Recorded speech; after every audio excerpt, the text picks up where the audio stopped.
Hey folks, Dust here, and we got more information coming out about the major update 2 for Battalion Team 44 that's slated to be tested in June and then come out depending on how testing goes in June.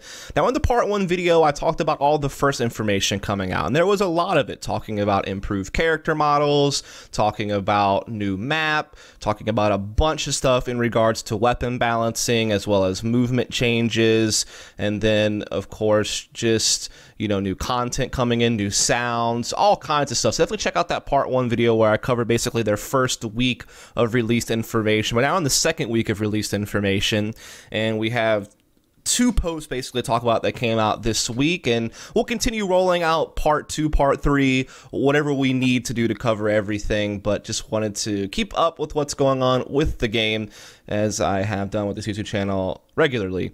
And so the first thing to talk about that we see is this new battle rank system, and essentially this system feels to me like just a way to incentivize people to keep playing the game, a reason to bring you in with all this new content and stuff, and you always want to check it out because you're curious what new things have been added to the game. But this is something that can kind of keep people coming back. Basically, it kind of gives something to play for besides just the fun of the game.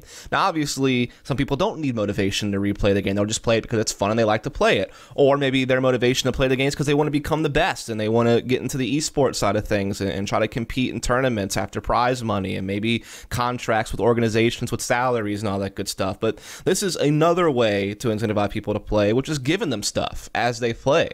And essentially, they're going to be doing seasons of Battle Rank, and the beta season will be right at the launch of Major Update number 2, and they suspect that seasons will last roughly 3 months, so that means, I guess, throughout a full year. Once this is rolled out entirely, you would have 4 in a year, and during that season, there's exclusive skins and such that can only be gathered during that particular season. Then the next season, new skins will come, that sort of thing. And so that's really neat. And basically what it is that every 10 levels, you'll get a new exclusive skin to that season, which can be sold or traded on the community market or obviously used. And then every single level, you will upgrade your battle rank and you will receive a free war chest. And now remember, when you get a war chest, you do not have to use a key to unlock it. So essentially, from levels 1 through 51 plus, you get a war chest. So it's basically like 51 skins at that point. Some guaranteed skin coming out of that war chest, 50 plus of them, right? And then on top of that, you're getting just a straight up exclusive skin that you don't have to open. You just get that particular skin every 10 levels. So, between 1 and 50, you're getting like 55 skins. I mean, that's a lot of weapon skins. So there's definitely a lot to go around. Plus you're upgrading your badge and you're getting your badge looking cooler throughout the way. And so this is really cool. I think this is a nice way to get people coming back and playing. Now, I do wonder if eventually this is something that's going to be kind of like a microtransaction, like a season pass that you see, for example, in Fortnite, where you buy the battle pass with in-game currency, and then you earn skins as you do challenges and stuff like that. Or if this would be something that's entirely free. Obviously, the beta season seems like it's going to be entirely free because it's kind of a test season at the beginning of the Major Update number 2, but I'm not sure if this would always remain free or not. They never really say anything about cost or anything like that in here, so it makes it seem like it's free. And I know for sure the beta season is going to be free because it's a test season, but I don't know if this would ever become part of a way to generate revenue in the future by paying for battle rank seasons or something like that. I mean, to be fair, if you're getting 55 skins in a season guaranteed to you if you level all the way up to 51, that's a lot of damn skins. So I wouldn't mind it being some type of season pass system if they need to generate revenue in the future. But also, they can still generate revenue by the fact that you can just straight up buy a war chest on the market, and that obviously brings revenue to them, people buying war chests to get skins. Speaking of which, a new war chest is coming. The Aces High war chest includes 20 brand new skins, which are based on World War II airplanes from the era. And of course, here we do have the Chompson, so definitely got to pay some homage here to the pun, so congratulations with that one. The skin does look really neat. Always cool to see new contents in the game, new skins coming in. I like it, especially if they're well designed. This one looks pretty cool. Hopefully all the rest of them look pretty cool. And so this is just new content coming to the game and new reasons to incentivize playing the game repeatedly. So definitely like it. Cool stuff. So now we come to more talk about Wartide 2.0. Now, in the part 1 video, we were at a point where they were talking about doing a dual currency system, right? Where you had like a team war chest or a team bank account, whatever you want to call it, and you had your individual wallet. And you could gain individual coins by, you know, picking up physical currency off of dead players that you kill, and maybe other actions would give you coins, right? And then you'd have your team war chest, which was basically based on bomb plant, bomb defusal, rounds one in a row, rounds lost in a row, like a loss bonus, a comeback mechanic. And so that was kind of funneled into a team system. And essentially, you could deposit as many coins you wanted in the team war chest, just to store it there, and other people could withdraw from it. Or you could withdraw from it. You can only withdraw so many coins in a round, right? And so essentially, to me, I said in the part 1 video very, very clearly that I thought this was too confusing, too complex. There's too much going on. You have obviously a limited amount of time to buy guns. If you're having to worry about your individual wallet, the team's wallet, also you could donate coins to teams directly or teammates directly. There's just so much going on there. So from a broadcasting perspective, I felt like it would be too confusing to follow as a viewer and as a commentator. And I also just felt like there wasn't enough time as a captain to manage everyone to make sure in a competitive environment that everyone is making the most of their economy basically going throughout the game. And so they kind of talk about here that through playtesting, they found that while it was a cool theory, they realized that the only reason why the team war chest exists was to distribute money to players fairly from things that they had earned the previous round, but it just turned into a race to withdraw 3 coins first. And, you know, actual sharing of money was really done through the individual player wallet donation buttons. So it basically made the dual currency system redundant because you could just donate money directly to your teammate as opposed to donating money to a war chest and then they go to the war chest and withdraw the money from there. Like, you take out the middleman, you just go directly between the players, basically. And to me, donating money to your teammate is likened to dropping them a gun. Instead of buying the gun with your money and dropping them the gun, now you just donate them the money and they just use that. So it's kind of like a drop. Like if we're using CSGO terms, for example, because that's obviously the game to compare to, because it's the one FPS that does have an economy system, you know, you can drop guns to people.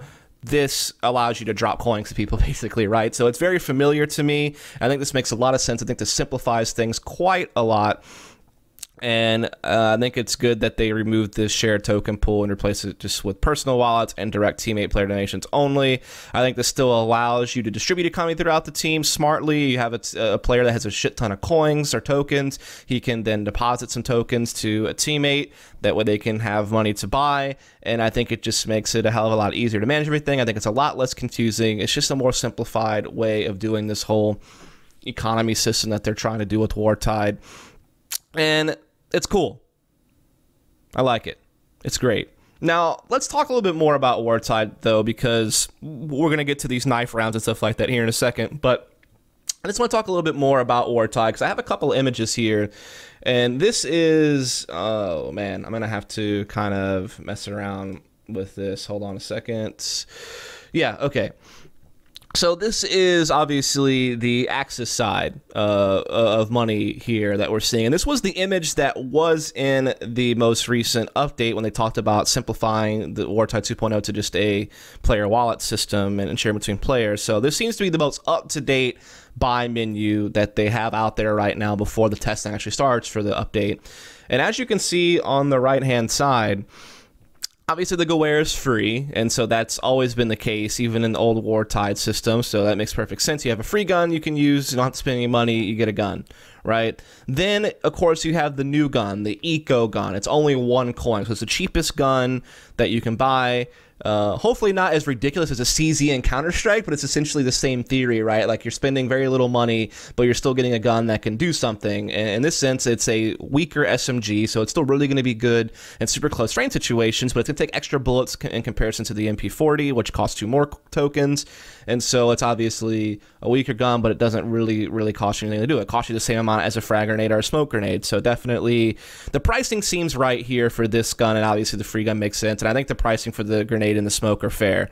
That's good. Trench gun, though, even though it's been nerfed, to only be 2 tokens does concern me, because this gun, is so damn powerful, especially on Axis side when you can hide inside certain bomb sites with the shotgun, just come out and one-tap people.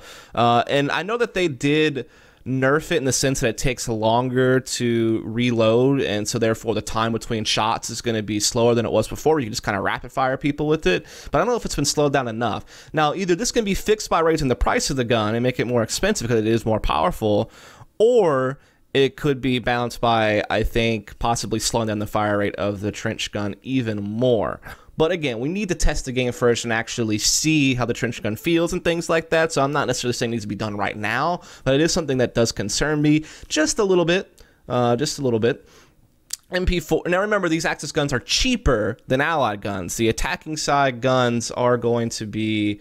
Or the attacking side guns are cheaper, excuse me. That's what I meant to say. So the Axis guns are more expensive. Obviously, some of the Axis guns are a little bit more powerful. And of course, some of the maps tend to be a little bit more Axis-sided. But the economy kind of helps balance the game by giving allies cheaper guns. So you'll kind of notice this in the next screenshot I'm going to bring up, that the Axis guns are more expensive. Sorry I messed that up at the beginning, but I quickly corrected myself there. So you're seeing here SMG, 3 tokens, STG, 5 tokens, Kar 98, 7 tokens, Sniper, 8 tokens. Obviously, these two guns being expensive definitely makes a whole lot of sense because they are indeed so powerful, even with some nerfing to the Sniper scope and time and things like that. This is definitely makes sense that these guns would be very expensive. STG at 5 tokens, MP40 at 3 tokens. Definitely the STG is more versatile and has better range and things like that. I know the SMGs were super strong before, so I don't know if there will be a little bit of change in pricing on these two guns. But so far this all makes sense except the trench gun does. I'm kind of worried about that just a little bit. Now, if we flip over to a new image, this is going to be now the Allies side. Remember, this is the attacking side. This is the side that typically has had the disadvantages because they are... you know, have slightly weaker guns in some cases, and again, the maps, the way they're designed so far, seem to tilt a little bit more towards the Axis side. But again, they get the same free M1 carbines, the same free eco gun here, our default class. They still get the same 1 token eco gun, the grease gun, another weakened SMG similar to the weakened SMG we saw on the other side. So this, again, these two make sense. Trench gun here, only 1 token, remember. On the other side, I believe it is 2 tokens, right? Yeah, so a slightly less expensive trench gun here for the Allied side. I think that's fine if you want to give the Allies a cheaper shotgun than the other side. It's also a cheaper SMG, right? The Thompson's only 2 tokens. Remember, the MP40 is 3 tokens. So, again, it makes sense that the Allied versions of the guns are going to cost a little bit less, but I do wonder if just everything needs to be bumped up a token on both respective sides, just to keep Allies below, so their guns are still cheaper, but everything becomes a little bit more expensive because of how powerful they are. Because, I mean, think about this, you know, what, the Kar 98 is 7 tokens for Axis, and the M1 Grand's only 3 tokens over here. That seems like a pretty big stretch. That's a pretty big difference in token cost. I mean, obviously the Kar 98 is a one-shot weapon. M1 Grand takes 2. You see Kar 98 7, M1 Grand 3. That's a huge leap. I think that's a little bit too much of a leap. I think the M1 Grand should definitely be less expensive than the Kar 98, but not that steep of a decrease in price. And then obviously the Sniper, 8 tokens over on the other side, Sniper on this side, 5 tokens, so cheaper Sniper. Now in Counter-Strike, Snipers cost the same because they're equally as powerful for both sides, right? So I do wonder if maybe the Snipers should just cost the same for both sides, just because they're pretty much on equal footing. If you want to make the Sniper on the attacking side a little bit less expensive, I wouldn't mind it being like 1 token less expensive, but being 3 tokens less expensive seems a little steep. Now, again, this image is out of date, the one I'm using here for Allies, because this was released in some of the updates that were the previous week. We didn't get an updated graphic on the price menu in this particular update that we got today, as I'm recording this video, or a couple days ago, rather. So we'll have to see how that all plays out, basically, right? We'll have to see how that all plays out. But just some quick thoughts on pricing. Then we get into some more stuff. We have the knife rounds. So classic way to decide sides was to do knife rounds, and now this has been officially added to the game. Server owners and tournament organizers will no longer have to restart servers with their own configs and trust players not to shoot one another. It's now a built-in knife round. Also, they have built-in overtimes. This avoids scenarios in tournament play where teams would draw 15-15, have to completely restart the game server to start overtime. This is a huge benefit to tournaments to have this stuff just built into the game directly, because I know that sometimes overtimes can be really tricky in the early days of playing this game. When I was casting like the first ever online tournaments for Battalion with the plays, definitely overtime could be a problem. It would definitely cause a massive time delay between when the 15-15 draw occurred and when you would have to redo the server to get overtime to start. It could just cause a lot of delay time on broadcast and a lot of delay to players, and that just takes up more time out of everyone's day. And so this is a nice quality of life upgrade to just have it straight in the game that we don't have to worry about that. You can just 15-15, cool, right into overtime. Bam. That's exactly how it should be. And so again, this is just a nice little quality of life upgrade. Same with the knife round. Have everything built in, makes it super easy. I love it. Definitely helps out the game a lot. Nothing really bad to say about it, only positive stuff there. Then we have an ambient sound slider where you can adjust ambient map sounds separately from other audio in the game. You cannot turn it off entirely, but this should reduce audio clutter for competitive players whilst keeping the playing field level and fair. I definitely think it should be level and fair in the sense that no one should get some type of ambient sound advantage against someone else. Everyone should have either the same ambient sound or the same lack of ambient sound. I would rather just get rid of it for competitive purposes, depending on the map, because obviously ambient noises stop you from maybe hearing people's footsteps or different things like that. So I think for competitive side, you always want the most information possible, and ambient sound always kind of gets in the way of that. We'll see just how low it gets. If turning the slider all the way down makes it low enough to where you don't really notice it, you get all the information you still want, all the audio cues you want in competition, then it's fine to just leave it this way. But at least they're addressing ambient sound, so that's a step in the right direction already. And then a new HD renderer. Renderer is a hard word for me to say, by the way, but we got there, I think. And it's just basically visual upgrade of the game because they replaced the renderer to make it more HD. So way more post-processing options to play with, and also made it so that players themselves could tweak individual settings, such as bloom and lens flare and things like that. So more customization, potentially make the game look a lot better, and obviously a visual upgrade I think is neat. I think you have to at least be on par with Counter-Strike Global Offensive graphics-wise in 2018 before, so people aren't just going to sit there and use graphical reasons to criticize your game. Already from the videos I've seen of the new character models in first-person mode with the gloves and the sleeves and the new clothes and stuff like that, that already looks really, really good. That's already been a huge upgrade. If we can also start upgrading how maps look and how the game looks in general, I think it's always going to be great for broadcast. It's always going to make the game more visually appealing, and therefore, to some people, that just makes it more attractive to pick up and play, and also more attractive to watch on stream when you're doing competitions or just individual player streams or what have you. So that's good. Obviously, you want to make sure that this isn't going to kill people's frame rates. It obviously needs to still be a well-optimized game to still get the frame rates you need. And so we'll have to see how that works. But that is kind of some of the main stuff that we talked about game change wise. So this is cool stuff. Liked all these changes quite a lot. And now we're going to talk about another big thing that came out as I'm recording this video, which is the first major for the game. The Blitzkrieg Masters coming from the plays is going to be from the 27th to the 30th at the end of September. It's going to be hosted by the plays, which again did some of the first online tournaments for Battalion. So this, and they also ran the first LAN for Battalion over at the I-Series. And they've been a big supporter since day one. I have worked with the plays for the first... I casted a lot of hours of Battalion for the plays, actually. I did like the first 5 or 6 European tournaments, because they used to just be weekend cups. I did the first 5 or 6 events, and I did the first 2 North American events, some of which I casted with Vince, which is like kind of like a normal duo partner, so to speak, for Battalion, and also we cast a lot of CS together. But also I did some solo casting, and I also had players join me at times, and then I had Mitch join me a couple times, who now does a lot of the online casting for Battalion 1944. So cool to see all that. Of course, this tournament's a big part of the major update number 2. It's going to be 16 teams from around the world. First place 30,000, second place 15,000, third place 5,000. The way it's going to work is 10 slots are going to Europe directly through European qualifiers. Then 2 slots go to NA through NA qualifiers. Then the winner of the Gallantry LAN is going to get a slot. And then the plays just is to give out 1 wildcard slot to 1 team. And then Bulkhead Interactive, the company behind the game, gets to give 2 wildcard slots. So 3 teams basically get directly invited through wildcard slots. And then the winners of a LAN gets a slot, and then qualifiers for the rest. Now, this is subject to change So they're saying that right away. So 12 of the 16 teams who qualify through Open Qualifier, 10 through Europe, 2 for North America.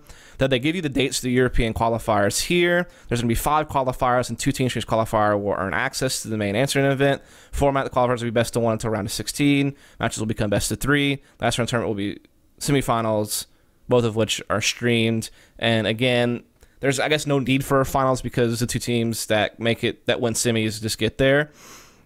I give you dates. It starts in July and runs through August for that. North America, same idea. There's going to be 2 qualifiers, though. 1 team for each qualifier or an access.